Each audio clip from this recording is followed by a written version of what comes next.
Good way. How did they call me? Okay, so we're here for community meeting number 11.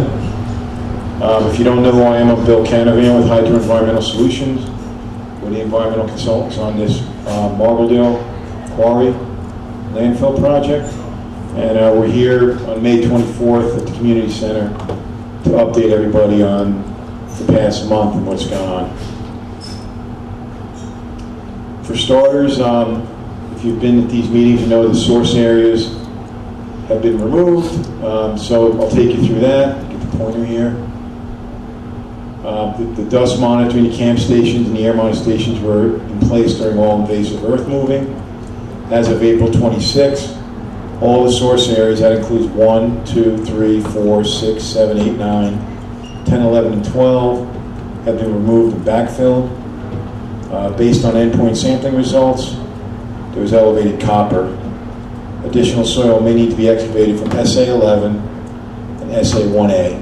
We had a conversation with the DEC yesterday, and that's looking like for those two areas that's going to happen. Any soil stockpiles that remain from the source area excavation were trucked out to Bay Shore Recycling in Keysby, New Jersey, or IESI in Pennsylvania, Bethlehem landfill.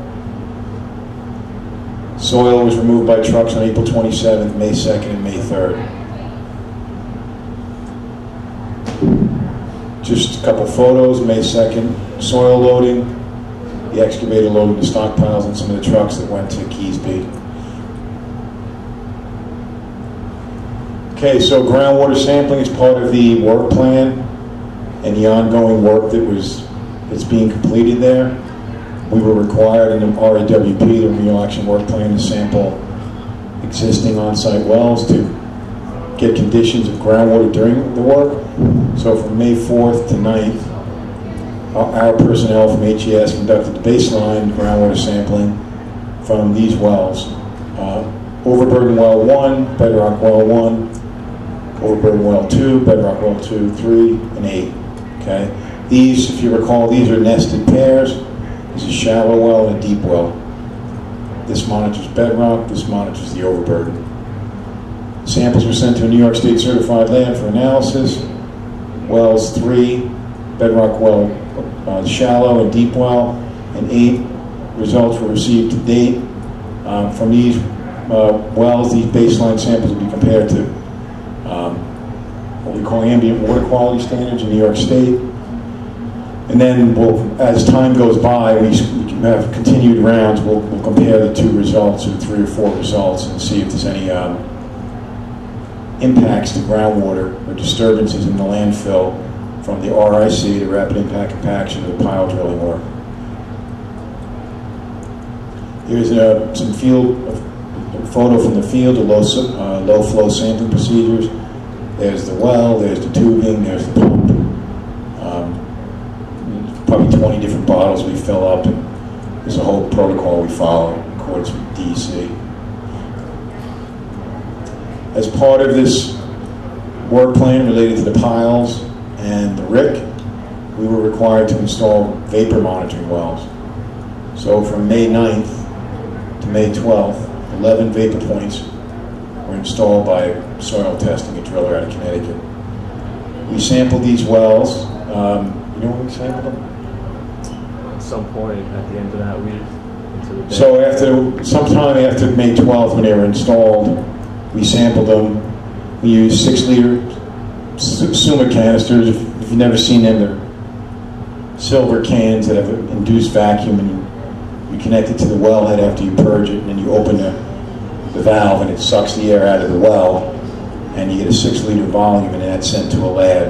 And we ran an analysis called TO15 for volatile organic compounds. The idea here for this sampling is to establish baseline soil vapor concentrations prior to initiation of the RIC work and the piles driving. Everyone should know in the room that these wells, the 11 wells, are monitored during daily invasive work. Okay, that's ongoing now. Every day we're going around collecting readings. So here's the vapor well. That's what we call a bombardier rig or an all-terrain rig, hollow stem auger. And that's what it looks like when it's finished in protective casing. Okay, so a little more about vapor well monitoring. Every day during the RIC work and the pile work, HES monitors the available vapor wells. So there's 11 of them, plus these existing wells. So MW1, 3, 4, 5, 7, 9, OW2, and SVE1, using a photoionization detector that looks for VOCs, volatile organics, and FID, flame ionization detector, which was used to monitor for methane and freon, because the PID can't see freon. And then a 4-gas meter for percent oxygen, percent LEL, lower explosive limit.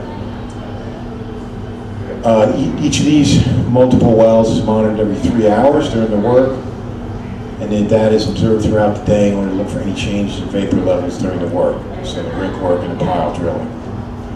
In addition, this data is logged daily and shared with DEC and HDR. So if anybody wants that data, it's going to be available. It might be available now, right, in the public record. So if you wanted to look through reams of data from these 20 wells, every 3 hours it's there available to you. And again, we're looking for significant changes to indicate that the work we're doing might be changing soil vapor concentration. There's a couple H's. That's an HDR dude, right? That's an HDR. Who's that? That's Dylan. All right, it's Dylan. Yeah. So here's two of our guys monitoring the vapor points throughout the course of the day. This is an FID. I think Dylan's holding a PID and a 4-gas meter. Actually, that's the PID there. And then there's just FYI, there's a tube sticking out the top of the well with a threaded barb on top of the sealed well cap. And that's how we monitor it every 3 hours. Okay, so we've been talking about RIC work, and that's rapid impact compaction. As of May 16th, this group, Geostructures, Ron, where are they at? Virginia. So Geostructures is the RIC contractor. They're out of Virginia, and they've been there since May 16th. If you think back a couple meetings, we had that detail up, which showed the site and where all the RIC work, where the soil was needing to be compacted, like for example, utility trenches, parking areas, etc. So they're in the process of going out methodically in a grid pattern, compacting the soil with this methodology. We'll show you what it looks like in a minute. During that work, camp stations are set up and used to monitor the work area daily. Vapor monitoring is performed at the planned vapor wells and monitor wells daily, a minimum of every 3 hours while work continues. So this is the machine. It's basically a large excavator with this giant like mushroom on the bottom, for lack of a better word. And then there's a hammer unit above here, and that pounds up and down a certain number of times until it. How long do they stay on each location? That weight on there is a 7.5 ton weight, and it does anywhere from 10 to 50 punches. Okay, so depending on the compaction. So Ron Williams is here from Peak, and if you couldn't hear him, he said this unit is 7.5 tons, and it pounds anywhere from 10 to 50 times at each location in this methodical grid pattern to compact the soil so that in the future when a parking lot or utility trench is on it, it doesn't settle. So that's the whole idea of RIC. Okay, a little bit about the pile driving. Those guys, EBC, Environmental Bulkheading Corp., they're out of Seaford, Long Island, right? They started on May 15th. They started to drill the piles for the hotel using a mud rotary drilling method, and I'll show you what I mean by that in a second. Same thing here, whenever the piles work's being done, the camp stations are set up, the workspace is monitored daily, the vapor monitoring is performed as we discussed, and this type of drilling, this mud rotary, it generates a little bit of fluid from the groundwater naturally coming up out of the hole. So what they've done is set up a system, a retention basin, to recirculate and contain all groundwater and drilling fluids that come to the surface during the process. I'll show you a picture of that in a second. Okay, so here's the rig, and there's not the greatest picture, but you can see there's a there's plastic on the ground. Is that the retention basin? Let's see. Right here? Okay, so just FYI, the retention basin's a giant concrete precast structure with holes in the side, like a galley, or if you've seen large drainage structures, that's what it is. And it's lined, and then the water comes up out of the ground, goes into this retention basin. There's a pump in there, and it just continually recirculates. The DEC wasn't going to allow us to just discharge groundwater to the ground, so that's why we have that. Okay, you've probably seen it. There's a fractionation tank on site that has about 9,000 gallons of water in it. That water came from some of the drilling operation for monitor wells, some of the monitor well development, where we pump the wells to make sure we're getting true groundwater representation, and also some of the drilling operation. We collected an effluent sample from the frac tank. We ran it through carbon filters over 48 hours, and we're reviewing the results now to determine if the filtered water can be discharged on site. So basically, our hope is, and it's not looking too good, to be honest with you, that we pump the water from the frac tank through carbon vessels. It's clean, and then we're allowed to discharge it onto the ground. We have some preliminary results in it. It's looking like we're going to have to dispose of that water. So that's probably not going to happen, but I just wanted to let you know what was going on.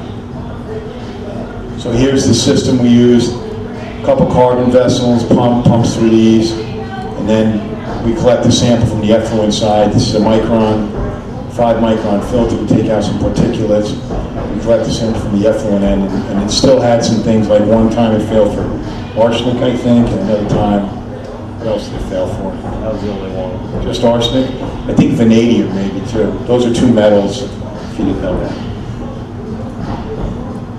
Okay, we've been hearing a lot about the aerosol canisters.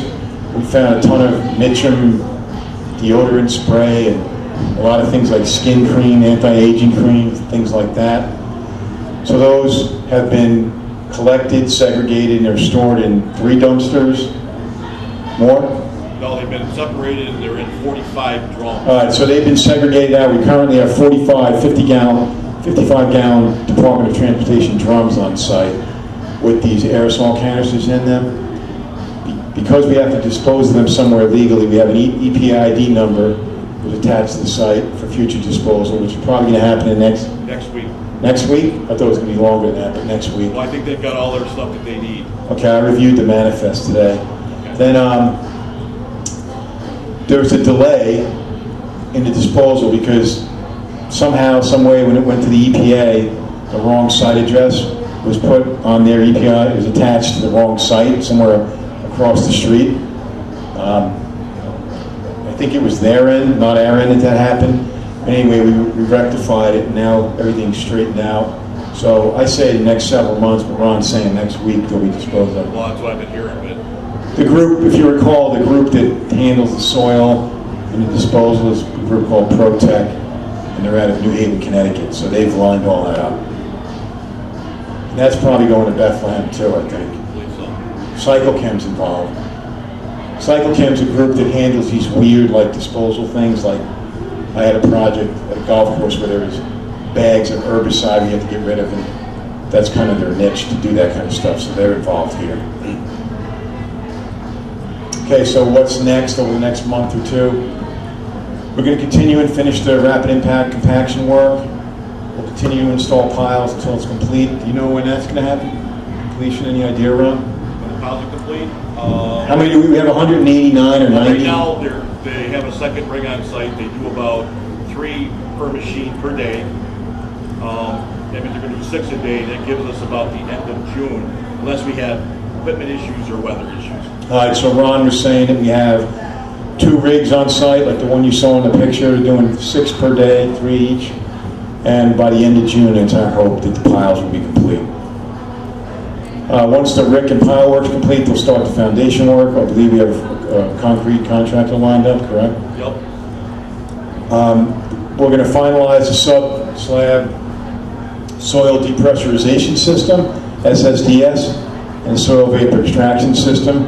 That's Our engineer, John Ashley, is designing that, and I have that.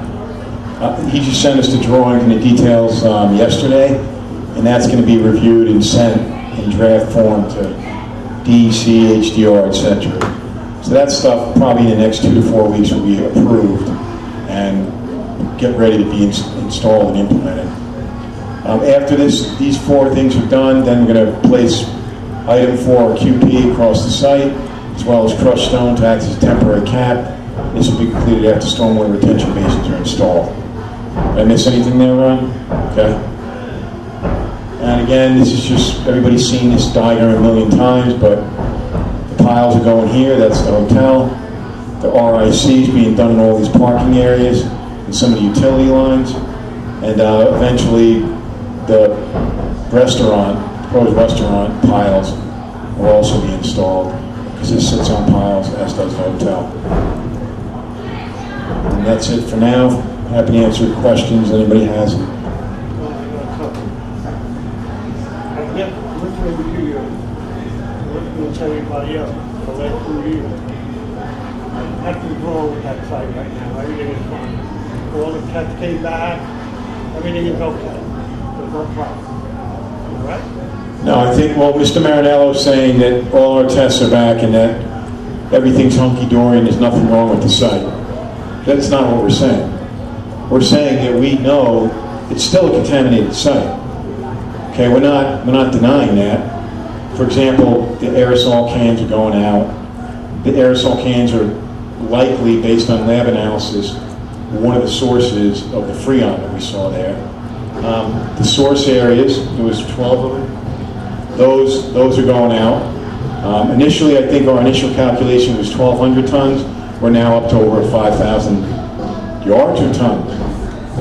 I think it might be 5,000 yards, right? Yes. Yeah, so 1,200 yards originally, if you read the RIWP, and then based on field work and findings and observations and the direction of the DEC and us, about 5,000 yards have gone off site so far. So it's not as you say, everything's fine. You know, we're well aware of what's going on and what we have to deal with. And, you know, as we go, we're addressing it. Okay, so now, I have a couple of questions. Last meeting we had here, I was a little confused by your guys. Well, they're not as eloquent as I am. That's very possible, but maybe they don't, maybe they weren't too sure of anything. My question was, the pile driving, believe me, I can tell you, in the morning when they start, I gotta move out of that bedroom and find another one, somewhere where I can sleep from. Because that noise is horrendous. Believe me, horrendous. So, my question to this young fellow was, when they pile drive, when they get down to those areas, okay, supposedly where you guys had a camera. You said you guys had a camera, and a radar camera that looked, you know, at the site, along the site. So my question was, well, when you hit these pools, where Bird Welcome and the other companies like Stream Line and whatnot, that dump all chemicals, when you hit them, wow, and those vapors gotta be coming out like just on the mark. And I said, how do you stop the vapors from coming out, contaminating the whole area? He said to me that you guys pour concrete immediately when the pile is down up to the surface. Is that true? All right, so Mr. Marinello is asking about when we're driving the piles. Okay, so first thing is they're drilled micro piles. So there's no pounding. They're pounding. Well, that's the RIC. You're hearing the RIC. Okay, well, So you're hearing the rapid impact compaction of superficial soils. That's an entirely different animal than the micro piles. The micro piles are that big drill rig. They spin augers down, drop the pile down inside the caisson, and then it's adhered to rock, grouted to rock, and then it's grouted the whole way up. Okay, so the process is drill the piles, drill an X amount number, and then spend a day grouting. So they're not immediately grouted with concrete. That's the first thing. Second thing is where we're what you speak of is, I think you used the term, a camera in the subsurface, okay? What you're On referring, your screen. right, what you're referring to is ground penetrating radar. Right. Right, we did a GPR survey, ground penetrating radar, and that was to look for things like drums and tanks, things like that, okay? So the majority, so after we did that, the extensive excavation of the source areas, the GPR, for the most part, where the piles are going, there's not aerosol cans laced in the ground there. They're not there. They're north, like in source area 3, we found them in source area 4. And if I could, get that map up a second, please. So those, Mr. Marinello, the canisters were found in here, okay? Even in here, actually, and over here. So that's 4, and I think this is 3. So these have all been excavated and segregated. There's a little bit left here to do.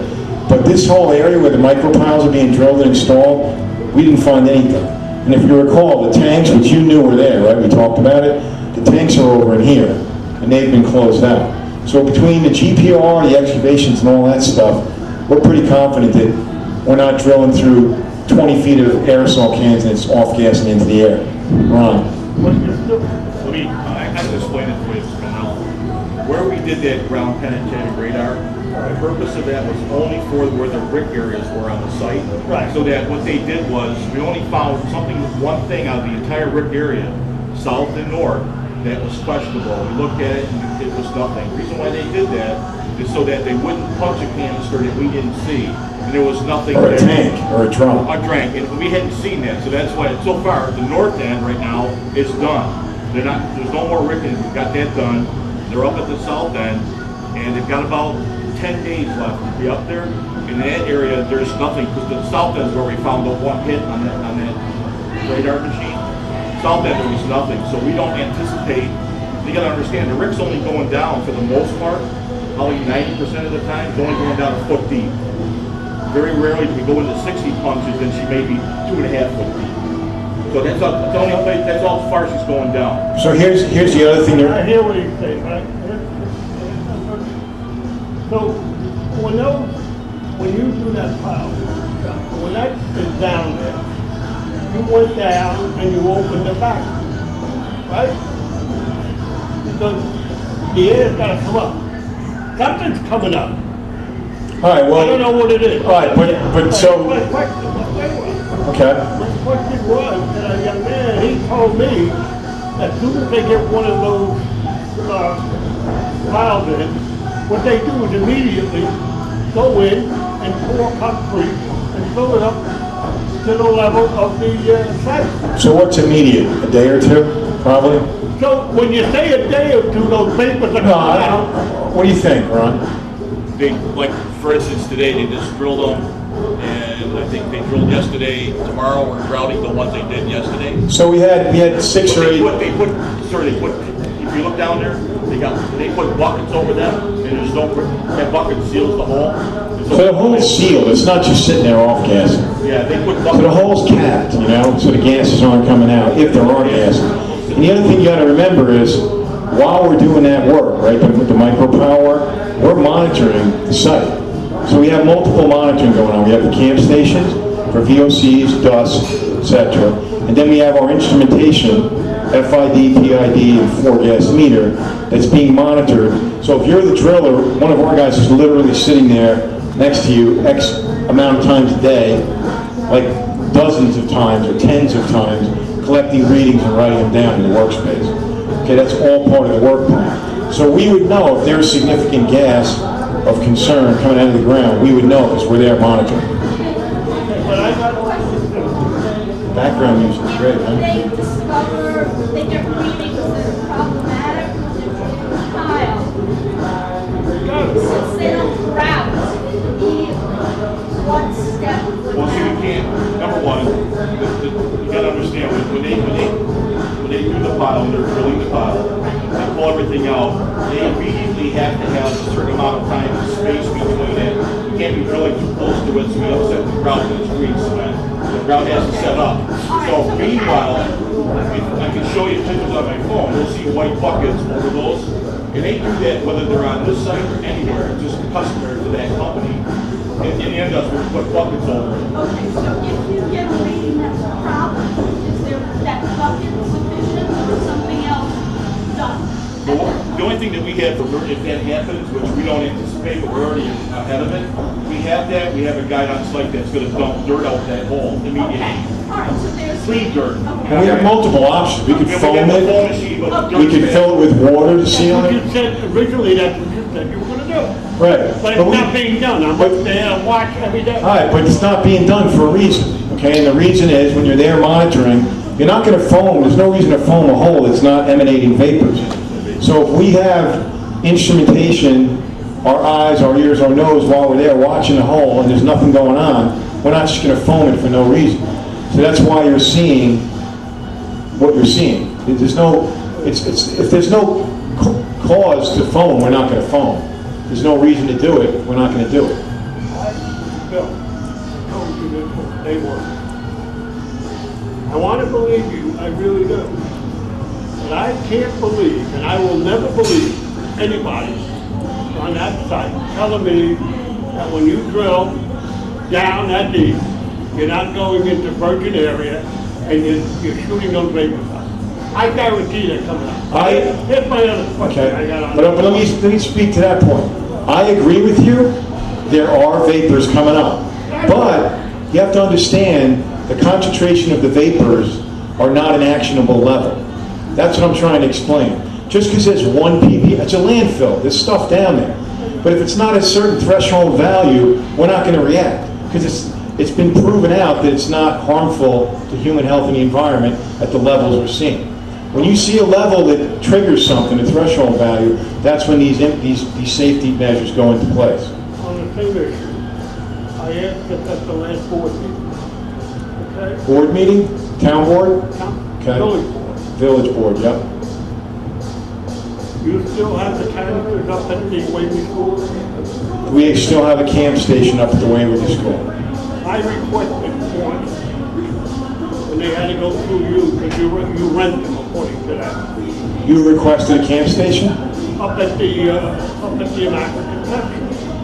At the- 800 kids up there. At the church and the school? Right. And where is that with respect to Waverly? I think that's closer to the site, that school.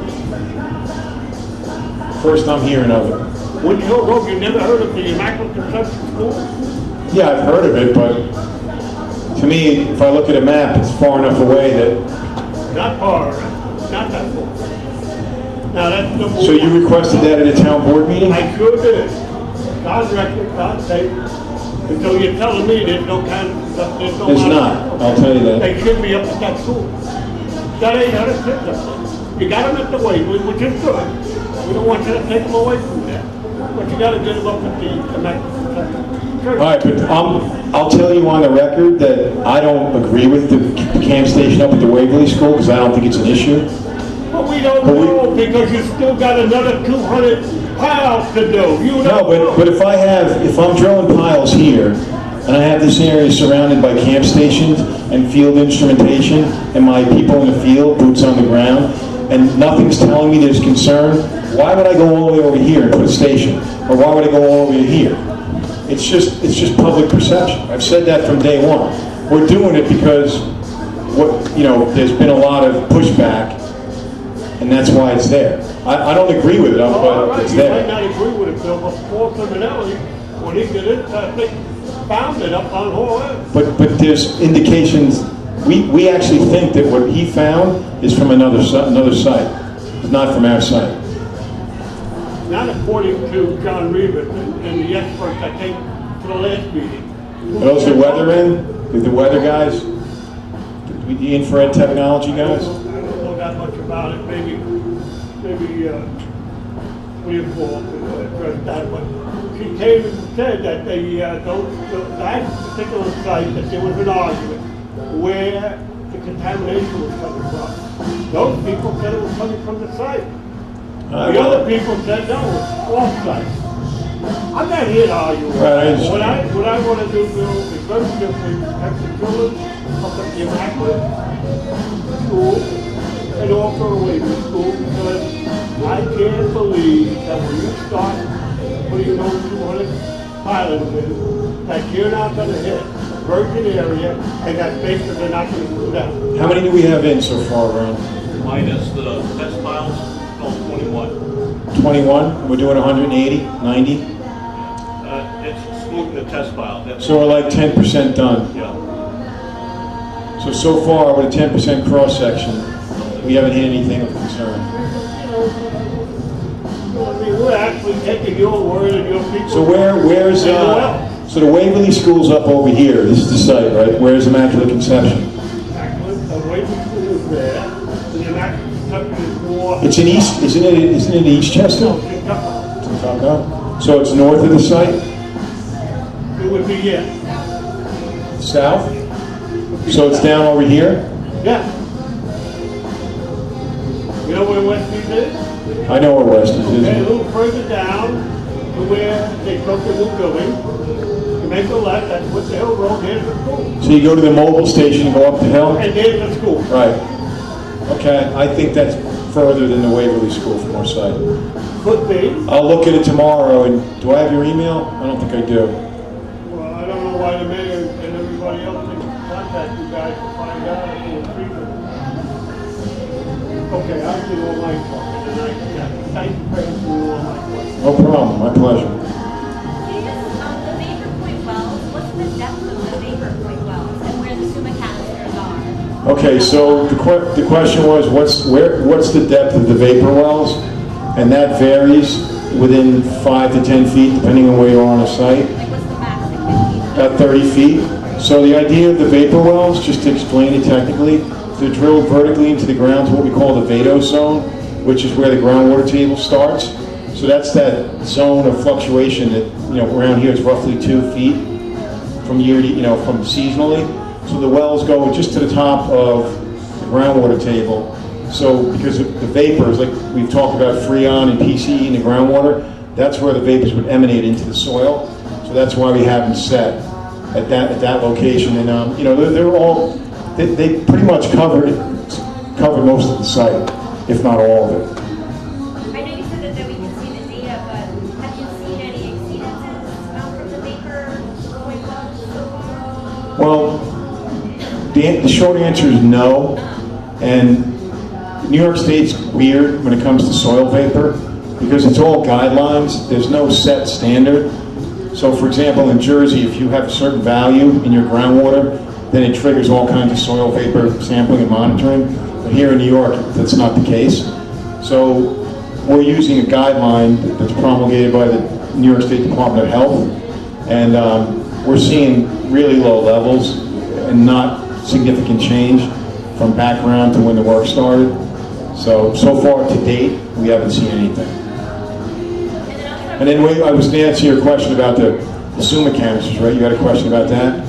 So if you have this straw, right, a well in the ground, it's got 5 or 10 feet of slotted well screen. There's a known volume of air in that well, okay?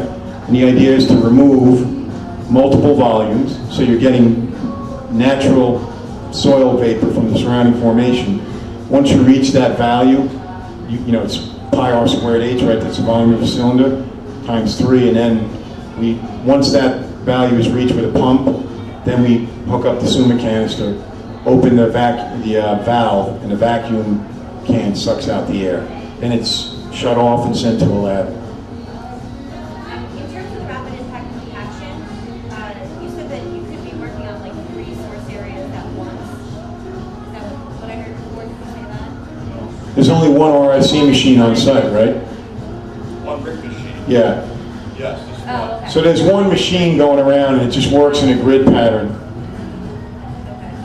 And then in terms of the frac tank, you said that some of the water had failed with arsenic and whatever else you said.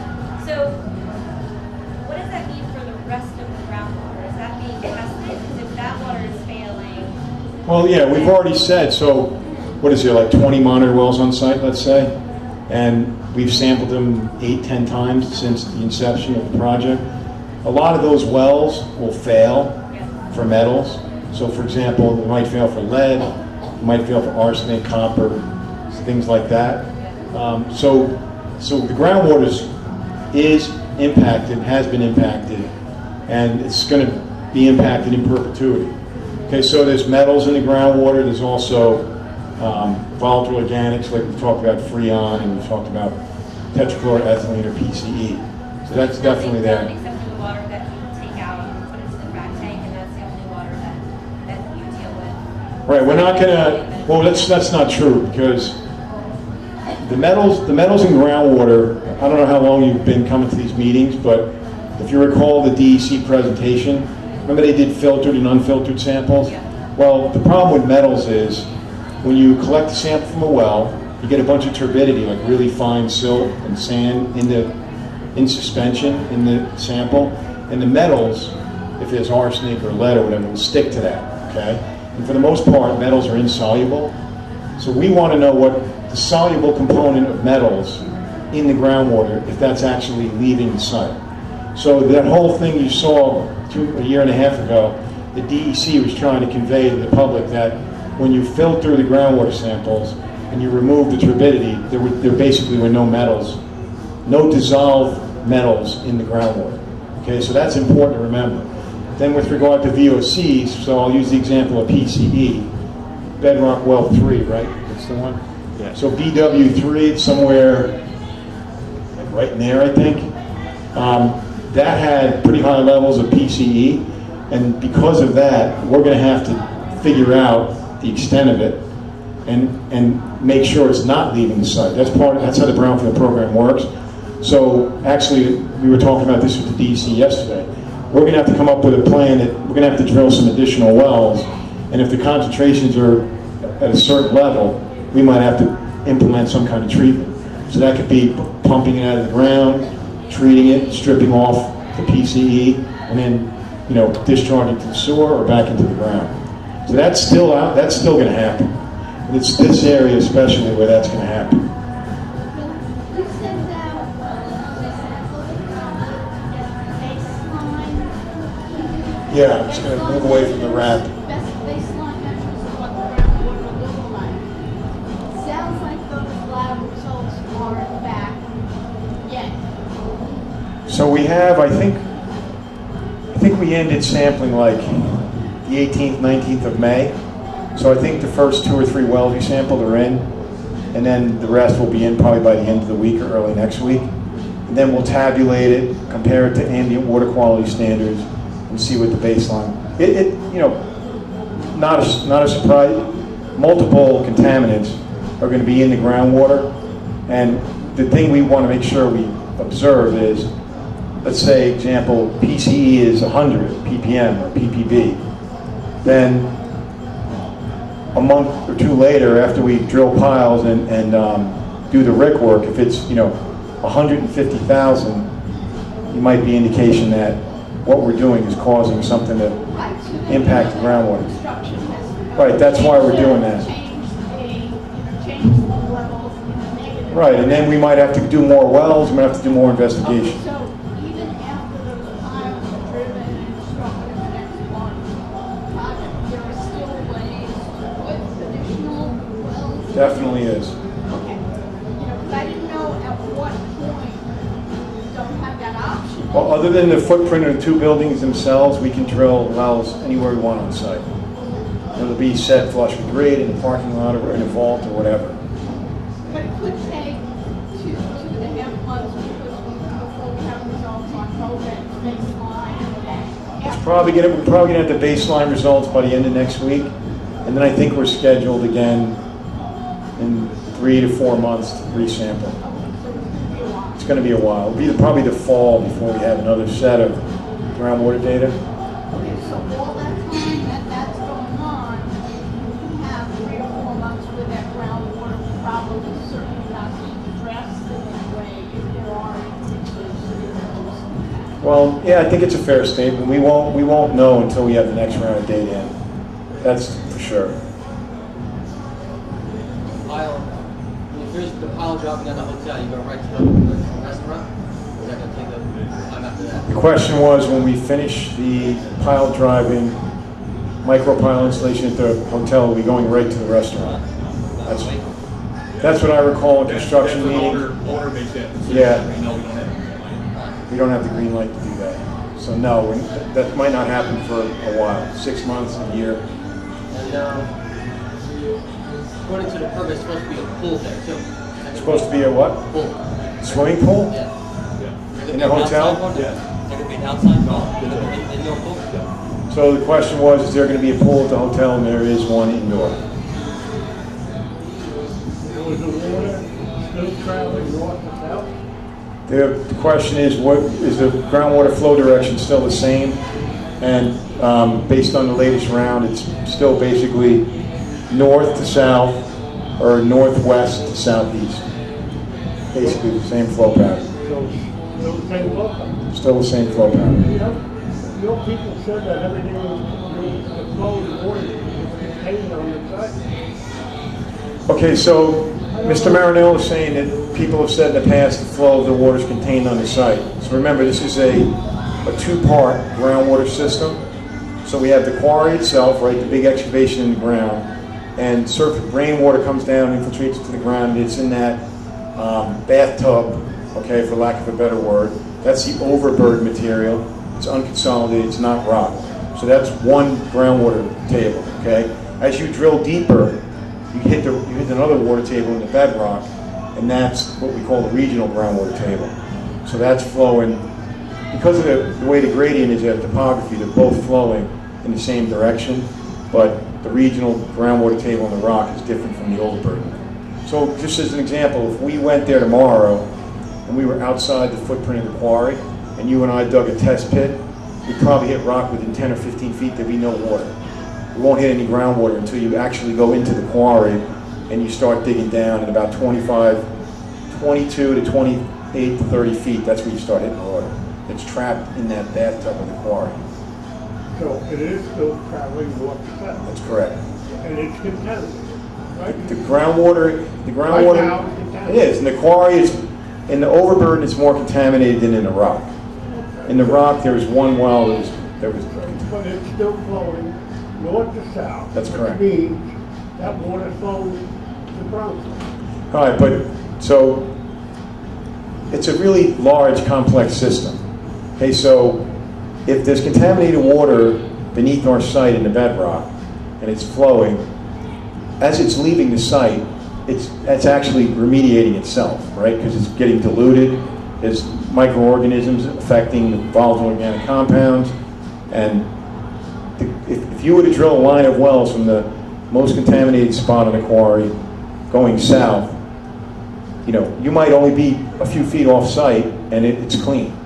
So, you know, there's natural elements occurring that are cleaning the groundwater up.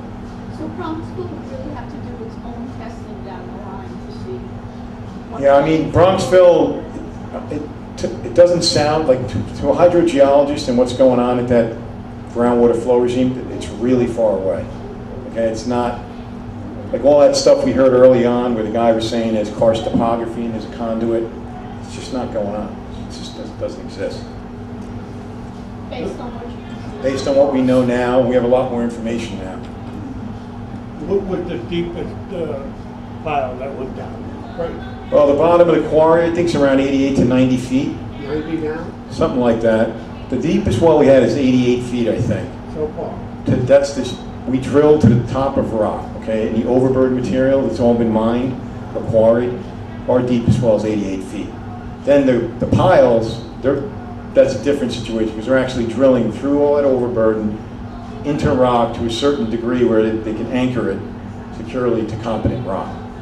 And if you can visualize what's going on, the top layer of rock is more weathered and fractured than as you go deeper. So that's why the piles are going a little bit deeper into the rock, so they hit the competent rock.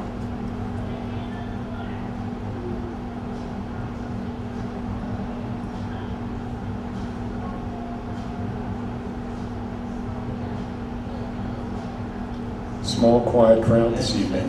That's it. Anything else?